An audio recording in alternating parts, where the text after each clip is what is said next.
people who don't know this little creature, and I'm not sure you knew anything about this little creature when you saw it out there. How do we get to that point? Probably this right here: young people coming out at an early age and learning what Taking we're long talking. walks, Yeah. helping them learn to calm down and be still and observe. My wife used to teach science, math, and gardening to 4 and 5-year-olds.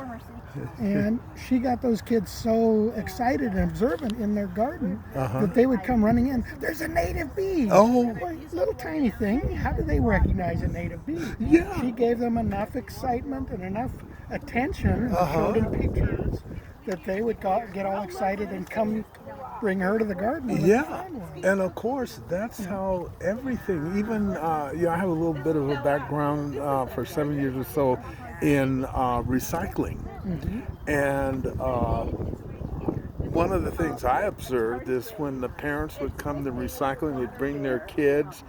The kids were like just in awe. We'd take them around and show them mountains of the aluminum cans that they were from the soda pop and all the stuff that we're putting back into the system. And similarly, it sounds like I just saw the little kid this morning with the lizard. Excited with the lizard. Yeah, I think I love this. I think that's where we need to be going with preserving areas like this. This is what it's going to do.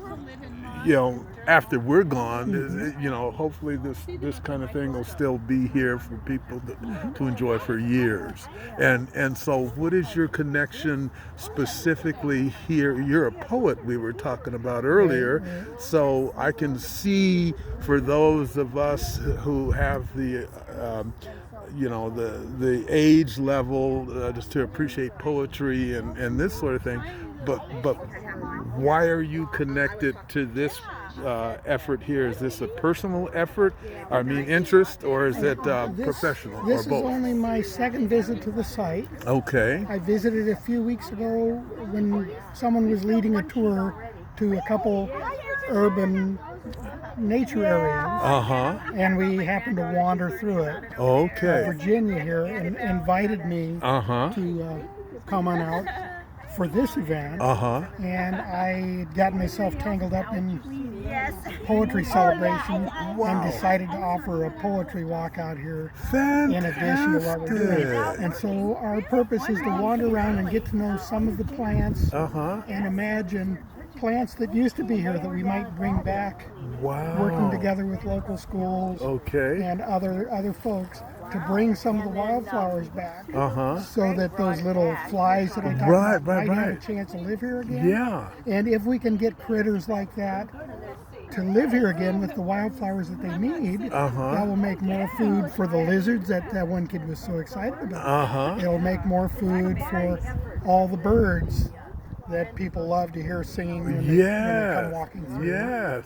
So that's my deeper purpose, is to help really connect people with this place and what it used to be and what it can be again. Yeah. And so do you envision exciting other members of your profession, other poets into this awareness level, or other poets, ecologists, ethnobotanists, folks who use wild plants for various crafts and herbal uses and things like that, because this area, this region, used to be cared for by the Pomo, the Wapo. This area here was in particular was Coast Miwok. Yeah, because I'm familiar with the Miwoks and the Pomos. Yeah. And they were intimately caring for all sorts of different plant species, as well as habitats that they would burn on a regular basis to stimulate new sprouts, stimulate food for the deer, stimulate wildflower growth, so that you have more seeds for the birds. And that's the idea, is to connect people in that sort of way, so that they become invested in all the different useful, beautiful species that could be here.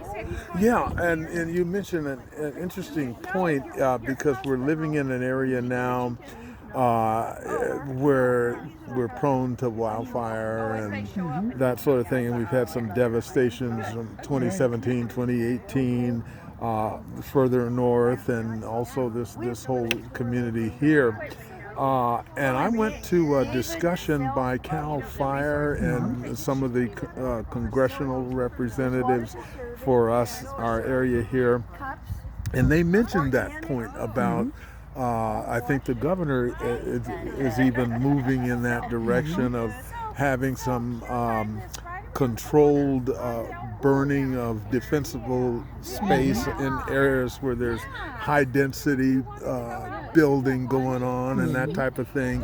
And they're saying, the guy from CAL FIRE, I distinctly remember him educating the audience, saying, you know, the Native Americans were the first people onto the idea of you had to burn down when the growth got, you know, kind of matured to a point where it was fuel, fire fuel. You had to clear that out, and they were doing that just like you said, so that they can bring in the new growth and continue year after year. So how wonderful. I mean, this is just sitting here today. It's helping me tie things together as an old man here. You know, so I can just imagine if you had more people like the young lady over there coming through here. Gosh, it's amazing. Yeah. There's a really nice potential with these little urban wild areas. Yeah. To help people learn the broader landscape. Yeah. What it used to be like, what special places are still out there, and what sort of biodiversity we can bring from each of those places back to a place like this, so that this place can thrive and all the birds can sing and the kids can play. I love it. You know, I love it. That's the vision. This place should be a reminder that the wild world is our home. That's right. Well, Mr. Self, you've just done a great great interview. I'm so pleased to have had this opportunity to chat with you.